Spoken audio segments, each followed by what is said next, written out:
नमस्कार, राज की बात में आपका स्वागत है। 2 दिनों से चीफ मिनिस्टर उमर अब्दुल्ला दिल्ली में इधर उधर भटक रहे हैं। 3 वरिष्ठ मंत्रियों से मुलाकात की, प्रधानमंत्री नरेंद्र मोदी से मुलाकात की, फिर गृह मंत्री अमित शाह से भी मुलाकात हुई और डिफेंस मिनिस्टर राजनाथ सिंह से मुलाकात हुई। ये 3 लोगों के साथ मुलाकात बड़ा अहम रखता है क्योंकि कश्मीर से चलता हुआ ये दिल्ली तक जो उमर अब्दुल्ला पहुंचे, उस बीच भी जम्मू कश्मीर में ऐसी घटनाएं सामने आई जिसके कारण दिल्ली में उमर अब्दुल्ला को बेइज्जत होना पड़ा।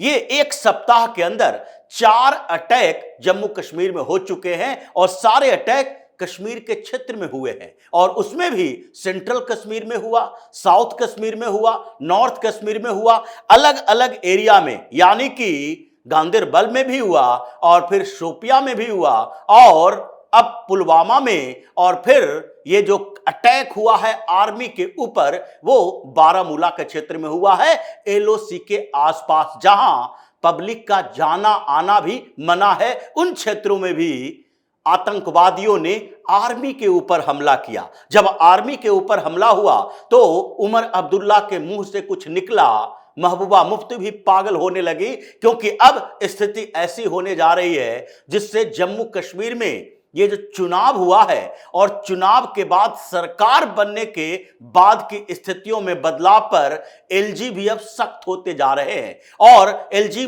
मनोज सिन्हा ने सीधे तौर पर कहा इसका मुंह तोड़ जवाब दिया जाएगा क्योंकि 1 सप्ताह के अंदर ये 4 अटैक कहां से हो रहा है, किसके समर्थन से हो रहा है और किन लोगों के इशारे पर हो रहा है, किन लोगों के कारण ये मनोबल आतंकवादियों का बढ़ा है, ये सब रिपोर्ट आई हुई है। इसलिए इसको बर्दाश्त नहीं किया जाएगा।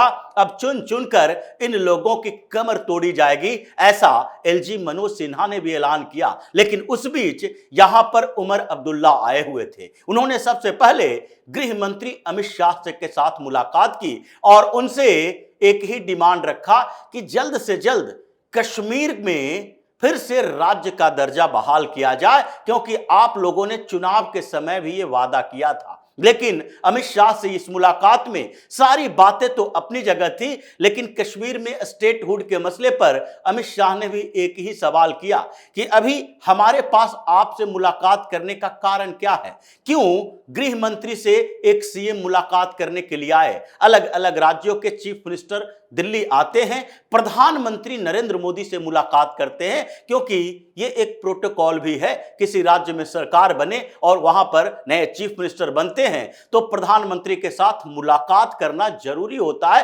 ताकि राज्य और केंद्र के बीच का कोऑर्डिनेशन अच्छा रहे। फिर जो समस्याएं राज्य के अंदर है जिसमें केंद्र की कुछ भूमिका हो सकती है उसके लिए कुछ डिमांड भी की जाए। डेवलपमेंट के प्रोजेक्ट को लेकर, आगे के विजन को लेकर प्रधानमंत्री से चर्चा होनी चाहिए। लेकिन गृह मंत्री से सारे लोग मुलाकात नहीं करते। इन चीफ मिनिस्टर्स के लिए ज्यादातर ये देखा जाता है सिर्फ प्रधानमंत्री से मुलाकात करते हैं। लेकिन चीफ मिनिस्टर उमर अब्दुल्ला दिल्ली आए और गृह मंत्री अमित शाह से मुलाकात की। इसके पीछे की एक बड़ी वजह क्या बनी हुई थी, क्योंकि गृह मंत्रालय के अंदर पैरामिलिट्री फोर्सेस है और गृह मंत्री ही इंटेलिजेंस एजेंसियों के साथ कोऑर्डिनेट करते हैं। तो इसके लिए जरूरी है कि कश्मीर पर जब कोई फैसला होगा तो चीफ मिनिस्टर उमर अब्दुल्ला को गृह मंत्री अमित शाह से रिक्वेस्ट करना पड़ेगा।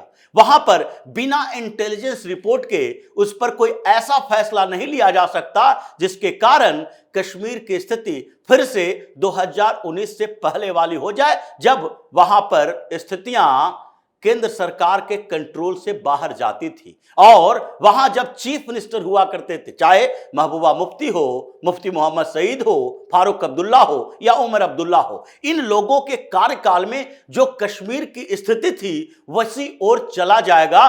पत्थरबाज गैंग फिर से सड़कों पर आ जाएगा। ये आतंकवादी और उसके सिंपैथाइजर, समर्थक, जो इंटेलेक्चुअल वर्ग है कश्मीर के अंदर, जो कहीं ना कहीं इस बात के लिए मन बना के रखता है कि कश्मीर अगर भारत के साथ है तो ये भारत के ऊपर एहसान है, हम लोगों को विशेष सुविधाएं मिलनी चाहिए और यहां विशेष राज्य का दर्जा भी बहाल होना चाहिए क्योंकि हम रेस्ट ऑफ हिंदुस्तान से अलग हैं और हमने एहसान किया है भारत के साथ जुड़कर, ये उसके दिमाग में है। और इसलिए इन लोगों ने जिस तरीके से अलगाववादियों को सपोर्ट किया, आतंकियों को सपोर्ट किया, उसी पर सवाल उठा और फिर अमित शाह ने सीधे कह दिया कि ये चीफ मिनिस्टर के रिक्वेस्ट से काम नहीं चलेगा, यहां पर वो रिपोर्ट चाहिए जिसके लिए जरूरी है कि अभी कश्मीर के सिचुएशन को ऑब्जर्व किया जाए, देखा जाए, क्योंकि एक सप्ताह के अंदर जो घटनाएं घटी है उससे तो ये नहीं लगता है कि आपके मुख्यमंत्री बनने के बाद वहां स्थितियां और बेहतर होनी चाहिए थी, क्योंकि हमने ये वादा किया था कि वहां विधानसभा का चुनाव होगा और फिर कश्मीर के लीडर आगे बढ़कर आएंगे, जनप्रतिनिधियों के हाथे कश्मीर सौंप दिया जाएगा। लेकिन स्थितियां तो ऐसी नहीं दिखाई पड़ रही है। चुनाव के पहले जो पूरी तरीके से इन घटनाओं को रोका जा रहा था, चुनाव के बाद और ज्यादा बढ़ने लगा है। इसके रिपोर्ट जो हमारे पास आ रहे हैं वो अनुकूल नहीं हैं, आपके प्रतिकूल हैं। उसके साथ ही फिर उमर अब्दुल्ला यही बात लेकर पीएम मोदी के साथ भी मुलाकात करने के लिए गए और पीएम मोदी से बातचीत में वही मांग रखी। हालांकि पीएम मोदी साफ तौर पर इन मुद्दों पर चर्चा नहीं करते, उन्होंने सिर्फ डेवलपमेंट के मुद्दे पर चर्चा की कि कश्मीर को लेकर हम लोगों का जो तरीका है, हम वहां पर शांति व्यवस्था स्थापित करना चाहते हैं और विकास के रास्ते पर कश्मीर को ले जाना चाहते हैं। ये युवाओं की बात जो आप लोग बार बार कहते हैं, रोजगार और बेरोजगारी के कारण जो वहां के युवा भटकते रहते हैं, आतंकवाद की ओर जाते हैं, ये आप लोगों का सवाल है। लेकिन उस सवाल का जवाब कश्मीर पर सिर्फ राजनीति करने से नहीं होगा, बल्कि कश्मीर पर बैठकर विचार करने से होगा कि वो केंद्र के कंट्रोल में ज्यादा सुरक्षित है कि राज्य सरकार को पूरी जिम्मेदारी देने के बाद ज्यादा सुरक्षित है। सत्ता आती जाती रहेगी, लेकिन इसका मतलब यह नहीं है कि देश के इस हिस्से को हम ऐसे ट्रीट करें जैसे कि पाकिस्तान के एहसान पर हम चल रहे हैं। जब चाहे पाकिस्तान आतंकवादी भेज दे, जब चाहे पाकिस्तान हथियार सप्लाई कर दे और कश्मीर में उसके सिंपैथाइजर बैठे रहें, उसके संपर्क में रहें और यहां भारत के खिलाफ आतंकी गतिविधियां चलते रहे, यह नहीं होना चाहिए। और इसलिए प्रधानमंत्री नरेंद्र मोदी से भी उनको जो जवाब मिला, छटपटाते हुए, ये साथ ही डिफेंस मिनिस्टर राजनाथ सिंह से भी मुलाकात की, क्योंकि आर्मी का डिप्लॉयमेंट कश्मीर में जो है वो एक बड़ा मुद्दा रहता है कि आर्मी को कितने अधिकार दिए जाएं, किन किन क्षेत्रों में सर्च ऑपरेशन के लिए आर्मी को अधिकार दिए जाएं और कहां पर उनको उससे दूर रखा जाए। ये उमर अब्दुल्ला की बड़ी समस्या रही है और आगे भी रहने वाली है। लेकिन डिफेंस मिनिस्टर से के साथ मुलाकात में भी बात वही तक रही जो भारतीय जनता पार्टी ने कश्मीर को लेकर अपना स्टैंड रखा है। लेकिन इस बीच जो 4 घटनाएं घटी, जिसमें से 3 टारगेट किलिंग थी हिंदुओं और प्रवासियों के खिलाफ, यानी अशोक चौहान की हत्या कर दी गई जो बिहार के बांका का रहने वाला था, वहां पर सामान्य मजदूरी का काम करता था। उसके बाद शुभम कुमार के ऊपर फायरिंग की गई, गोली मारी गई उसे, उसकी मौत नहीं हुई लेकिन वो घायल होकर अस्पताल में इलाज करवा रहा है। उत्तर प्रदेश का रहने वाला था, बिजनौर का, वहां वो छोटे मोटे काम करता था। उसके साथ कैंप पर जो मजदूरी करने वाले लोग, टनल बनाने वाले लोग, उसके कैंप पर हमला किया गया, वहां 7 लोगों की मौत हुई, उसमें 1 कश्मीरी डॉक्टर थे, लेकिन 6 बिहार के, पंजाब के, मध्य प्रदेश के, ऐसे जगहों के लोग थे, प्रवासी मजदूरी थे।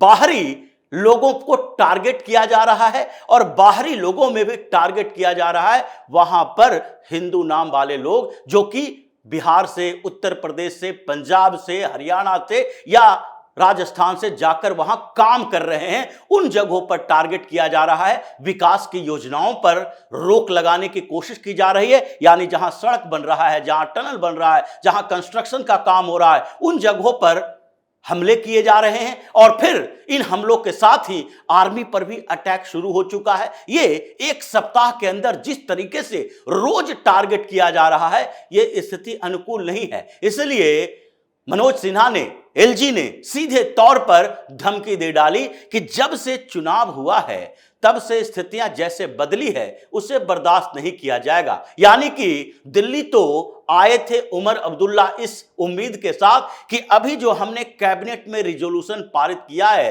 कि जम्मू कश्मीर को तुरंत ही पूर्ण राज्य का दर्जा दिया जाए और इसके लिए केंद्रीय नेतृत्व को मनाना जरूरी है, वो डिमांड लेकर दिल्ली आए, लेकिन वो खाली हाथ लौटे क्योंकि कश्मीर को वो संभालने के लायक नहीं है। वो कश्मीर में सिर्फ मुख्यमंत्री बनने के लिए सोच रहे हैं और पूर्ण राज्य का दर्जा इसलिए चाहते हैं ताकि वहां के एडमिनिस्ट्रेशन उनके कंट्रोल में रहे, वो अपने लोगों को सेट कर सके, पुलिस डिपार्टमेंट पर उनकी पकड़ मजबूत हो और पुलिस में ट्रांसफर पोस्टिंग भी शुरू हो जाए, वो अपने लोगों को पुलिस अधिकारी बना सके। और जिन लोगों ने उनके ऊपर भरोसा किया है, भरोसा किस बात के लिए किया है? भरोसा डेवलपमेंट के लिए नहीं किया है, भरोसा इस बात के लिए नहीं है कि उमर अब्दुल्ला मुख्यमंत्री बन जाएंगे तो कश्मीर स्वर्ग बन जाएगा, क्योंकि इन्हीं के पूरे परिवार ने तो कश्मीर को स्वर्ग से नरक बनाया है और इन्हीं के परिवार का सबसे ज्यादा समय तक शासन रहा है। जैसे केंद्र में अगर देखा जाए